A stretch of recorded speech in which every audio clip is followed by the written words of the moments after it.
Hello everyone, my name is M. Tejas Kumar. I am currently pursuing Integrated MTech course in VIT University. Today I am going to discuss about error handling and exception management in software construction. Let's start by talking about what error handling actually is. In any software systems, errors are inevitable. These could be anything from simple syntax mistakes to more serious issues that occur while the programming is running. The key goal of error handling is to manage these situations to so that the application does not just crash or freeze. Think of it as the safety net that keeps the system stable and running. Even when something goes wrong, this makes error handling critical for user experience and system reliability. This error handling prevents application crashes mainly and maintains system stability and enhances software quality, which gives fostering user trust for the customers. So let's discuss about type of errors. Now there are several type of errors which might encounter. First we have syntax errors, which are mistakes in the way code is written. For example, forgetting a close of parenthesis or mistyping a keyword will cause the program to fail even before it runs. Then we have runtime errors, which only happen while the programming is running. A common example is dividing a by zero or trying to access a file that exists. These come under runtime errors. Finally, there are logical errors. These are the trickiest because they don't crash the program, but they produce incorrect results. It's like asking a program to calculate a total, but instead it's subtracting when it should be adding. We have gone through what is error handling and the type of errors can be occurred. Now will be going through error handling mechanisms. Try catch blocks. One of the most common is try catch block. This allows you to try running some code and catch any errors that might occur so you can handle them in a controlled way. There is also called throw statements, which lets you manually trigger an exception if something goes wrong. Lastly, we have finally block. This is important because it ensures that certain code runs no matter what, like cleaning up resources or closing files even if an error happened. Now we look at what is exception handling. Yes. Exception handling is how we deal with unexpected issues that pop up while our code is running. An exception is like a signal that something went wrong. Imagine you are processing payments on an app and credit card fails. Instead of that app crashing, you can catch that exception and handle it maybe by showing a message to the user asking them to try different payment method. Exception handling is what keeps the user experience smooth despite of bumps on the road. So role in error management is it provides a structured approach to manage errors, preventing crashes, and enable recovery. Effective exception handling enhances user experience by ensuring applications.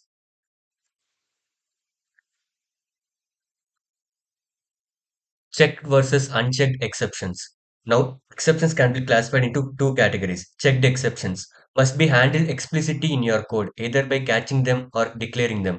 These are for situations you can recover from, like trying to read a file that may be or may not be exist. Unchecked exceptions, on the other hand, are more programming errors like accessing an object that hasn't been initiated. These don't have to be caught in your code and they usually put pointed in a bug that needs fixing. So when to use checked exceptions? Use checked exceptions for recoverable scenarios where the error can be managed by calling method enhancing error resilience. Use unchecked exceptions for programming errors like null pointer that indicates bugs needing fixing, not handling. Now let's discuss about best practices for exception handling. Some best practices can make your error handling more efficient. First, avoid using exceptions to control the flow of your program. Exceptions are meant for unexpected situations, not for normal conditions. Second, use only specific exceptions. For instance, catching an IO exception is better than catching a generic exception because it tells you exactly what went wrong. Logging exceptions is crucial because it gives developers insight into what happened when something went wrong. Finally, sometimes it is best to rethrow exceptions if they can't be handled at current level. This allows higher level parts of the system to handle them properly. Now let's talk about global handling exceptions are on a global level. Instead of writing try catch blocks everywhere, many frameworks allow you to handle exceptions globally. For example, in Java, you can have controller advice to define exception handling rules that apply to all controllers. In ASP.NET, that means in C++ or C Hash, you can manage exceptions globally using middleware. Global exception handling helps you to keep your code cleaner and ensure consistency across the entire application. Now we will discuss about logging errors. Logging is a crucial part of error handling. When something goes wrong, we want a record of what happened. Logging allows us to store error details in files or databases so that we can review them later. But it's important to follow some best practices. Log the error message with meaningful details. And second one, log the full stack trace, which gives you a clear picture of where the error occurred. Use the structured logging where you can categorize logs into different levels like info, warn, or error, so it's easier to filter them. Now we will discuss about tools for error logging and monitoring. There are several tools available to help with logging and monitoring errors. Log4j is a popular framework for Java developers to manage their logging in output. The ELK stack, which stands for Elasticsearch, Logstash, and Kibana, is great for managing and visualizing logs in real time. Sentry is another powerful tool that provides real-time error tracking, helps developers fix the errors, issues before users can even notice them. These tools allow you to collect, monitor, analyze errors, and so that you can act on them faster. So next topic is the graceful degradation. Sometimes despite your best efforts, an error is going to happen. When it does, the goal is to make sure that the software does not jump over working altogether. This is called graceful degradation. For example, if an image fails to load an web page, a good fallback would be a show to a placeholder image instead of letting the user to see a broken link. This way, the software can continue working with a limited capacity rather than crashing or becoming unusable. Now we will discuss about testing exception handling. Just like another part of your code, exception handling needs to be tested. Unit tests can help ensure that your error handling code works as expected. For example, in JUnit, you can write tests that simulate exceptions and make sure your program behaves correctly in those scenarios. Mocking tools allow you to create error conditions. It's like simulating a file not being found or a service being unavailable so that you can test how your program handles them. This makes sure that your error handling logic is solid and does not introduce new bugs.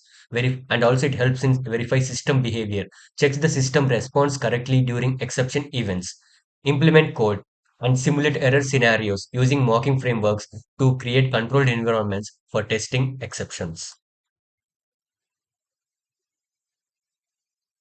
Now we will discuss about error handling in multi-threading and concurrency.